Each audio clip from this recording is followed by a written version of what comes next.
to how to write death metal with Greg Angel. So for this, I'm going to be breaking down how I wrote the song Introspection. That's on my Grew Up From the Decay EP that I released back in June of 2023. So the way I'm going to be doing this is I'm going to be breaking it down as follows. I'm going to be giving some context to where I was as an artist at the time, and then that'll help guide us into how I wrote the demo, and then from there I will go into how I wrote or edited for the final version of the song. And I'll be going chronologically, breaking down each step-by-step process for how I approach writing music. So without further ado, let's get into this.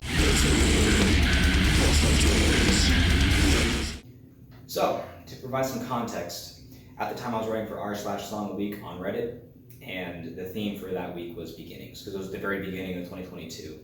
I've been doing it for about 2 months or so that's another thing to keep in mind, I guess. And by that point, I realized that a lot of my stuff kind of sounded the same, so I wanted to mix things up a little bit. So around that time, I was messing around a lot with harmonic minor, specifically A harmonic minor, and then I was also listening a lot to Nihility by Decapitated. So when I write, I like to provide constraints for myself.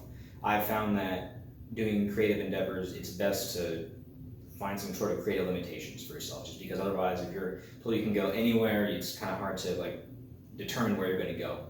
So there's a couple things that I do. For example, I write everything in standard tuning, E standard instead of D, just because personally I'm afraid that I will rely too much on down tuning if I were to tune lower. So I keep everything in E standard just to make sure that I'm actually writing riffs that I like, that sound good in E. So that was one constraint there. 2, I mentioned the theme was beginnings on Song of the Week. And then 3, I noticed that a lot of my songs are starting to sound the same, with everything being in E Phrygian or some sort of scale in E. So I was like, hey, I don't want to have all my songs just chugging on the E string all the time. So I decided D, Dorian sharp 4 would be what I would be writing in. Part of that is because I just started practicing that scale. It's one of the modes of harmonic minor, the 4th mode. And I was like, hey, it's the same notes I've been working with, it's just a different root, and it'll get me away from chugging on the E string. Also, I have open strings here.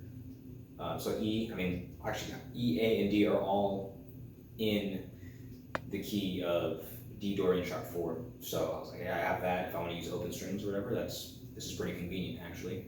So yeah, I'll go with that, and I won't rely on this chugging on the lowest string. So those were the constraints that I used that help shape where I went going forward. So to start the demo version, I started writing on guitar, which is what I usually do. I usually write guitar first, then drums, because I kind of hear those together in my head typically, then bass, then I do vocals last. I've just found that it's easier to write music first and then match lyrics to music rather than writing lyrics and trying to write music that matches it. So I just have gone music to lyrics. That's what works for me, but who knows, I might experiment with something different just to mix it up in the future. So picked up my guitar, messing around in D, Dorian sharp 4 for a while, and I came up with nothing. It was like 3+ hours of me doing that, and I didn't get anything out of it, so I was like, you know what? Screw this, I'm going to bed. So as I was about to fall asleep, I suddenly had inspiration come to me. So I ran over here into the studio to record the melody I heard in my head, which was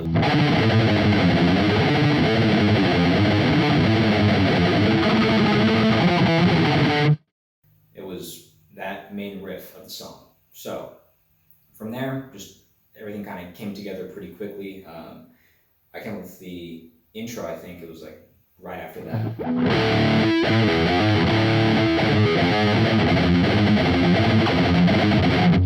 That came pretty quickly, and then I threw together the chorus riff. It was just kind of I need something, so.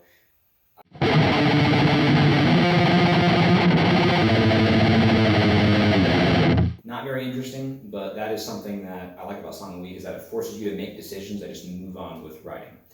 So I had those, and then I was like, all right, I need a bridge. I think later on, I think the next day, I wrote the following riff for the bridge. It was basically inspired by Perfect Dehumanization by Decapitated and Directive by Psychroptic.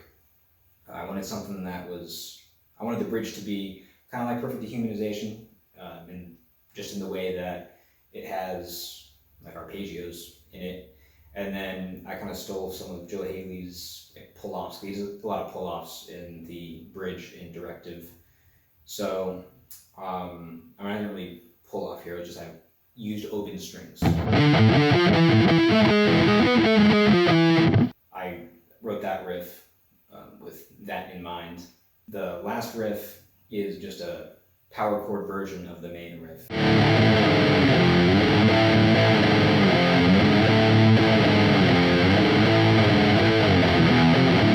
Basically, what I was thinking about this was, I had trim picking for the verse riff, and I was like, I need to kind of differentiate that from the rest of the song.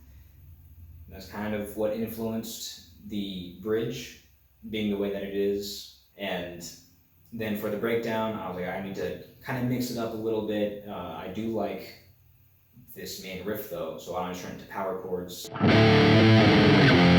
then instead of playing the tail, I'm going to drop it down an octave, and just make it sound a little bit tougher. And from there, I also changed the tempo. You'll notice the tempo is 2/3 of the original tempo. That's just a common trope in metal, and I think probably in other genres too, when they have tempo changes.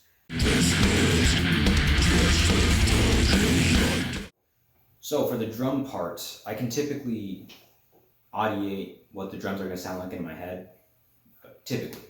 So writing this, I could hear, all right, this is going to be like a halftime beat, this one's going to be a thrash beat, this one's going to be a blast beat. So for me, I just wrote out in my DAW for each of the sections, but I just do like a basic beat, like just hi-hat, snare typically, and the kick drum.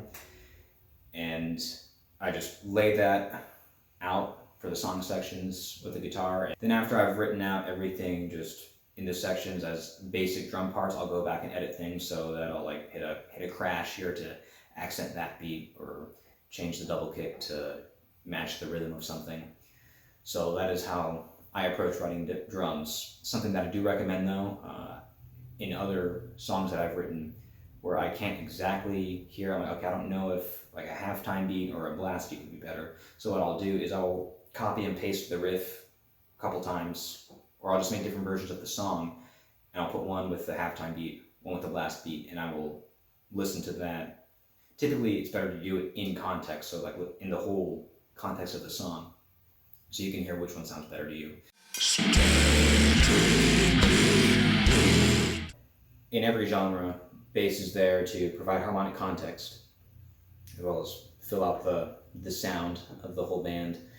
And it's also the bridge between the, I guess, the like melodic instruments like guitar and the rhythm section. I want to write like it's a 3-piece, because Heritage, everything's arranged for 3-piece, where it's guitar, vocalist as one, and then bass guitar and drums. I typically follow the main riff for the most part. I do like to make some changes wherever possible, just to provide harmonic context. So, for example, instead of playing the main riff, like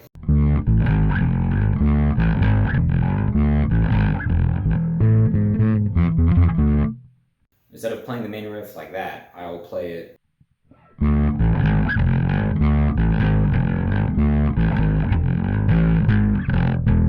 So there, I'm changing things up a little bit. I'm adding there, and then instead of playing the A, I'm playing the 5th, just to try to make it like an inverted power chord.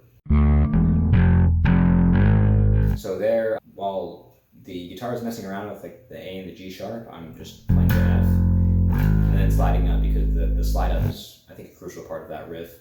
And then in the end, instead of playing the tail, I'm wanting to provide some contrast rhythmically by having something that just walks down.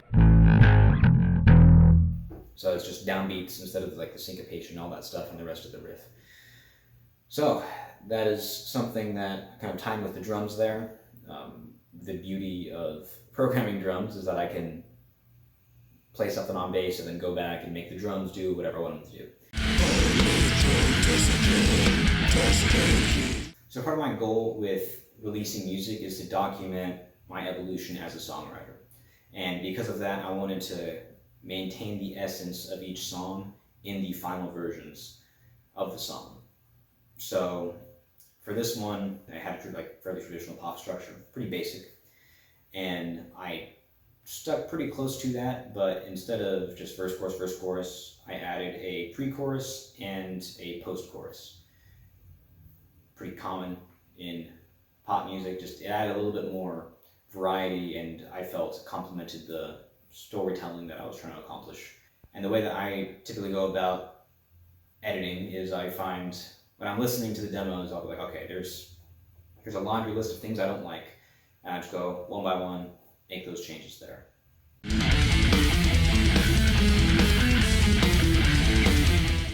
Alright, so the first thing that really stuck out to me was, hey, that chorus sucks. So I started writing something a little bit different, and like I mentioned previously, I was using a lot of trend picking, so I was like, hey, why don't I do something with power chords to mix things up? So that's when I came up with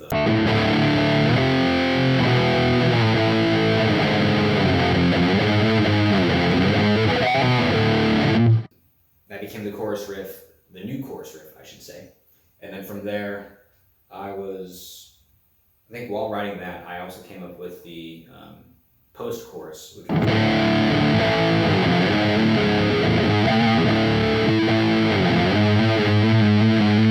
so that was, it sounded to me like a call and response type of thing, so that's how I ended up with those two riffs. It just, those kind of like flowed together. From there I was like, well, I don't like that transition going from the verse riff to the chorus, because all of a sudden just the momentum stops. So I felt like I needed a section and then something a little bit different. So I already mentioned I was listening to a lot of Nihility, and actually the title track from that album kind of inspired where I went with the pre-chorus there. So I was like, okay, I kind of like that like grooviness to it, so I like the syncopation. So I ended up with this riff.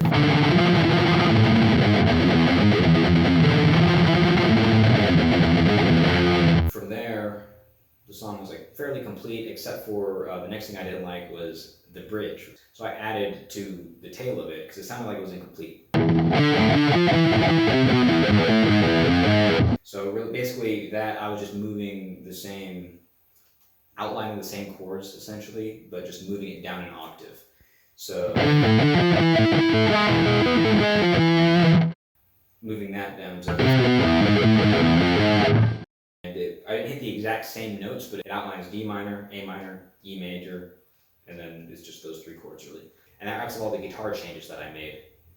So all the other changes that I made to the drums and the bass, they were all just kind of things that I was like, yeah, this sounds like fine, but it doesn't sound great.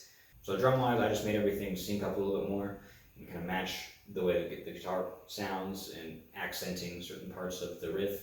There aren't really any major changes, I would say. Like stylistically, everything's kind of the same there. And then bass guitar, pretty much the same thing. I made very little changes to the bass part. And again, I added some new bass parts to match the new riffs that I've written. From there, I just rehearsed it a bunch, and then I sent it over to the mixer and master, or the guy who produced it, who mixed and mastered it. Because I did all the engineering myself in my home studio here, and he took care of that stuff and just sent me revisions back and forth. That's how I wrote this song. So keep your eyes out for the next video where I'll be breaking down the lyrics/vocal side of how I approach the song. If you have any questions, comments, or concerns, anything like that, feel free to shove them down below. As always, I'm Greg Angel, and thank you so much for watching.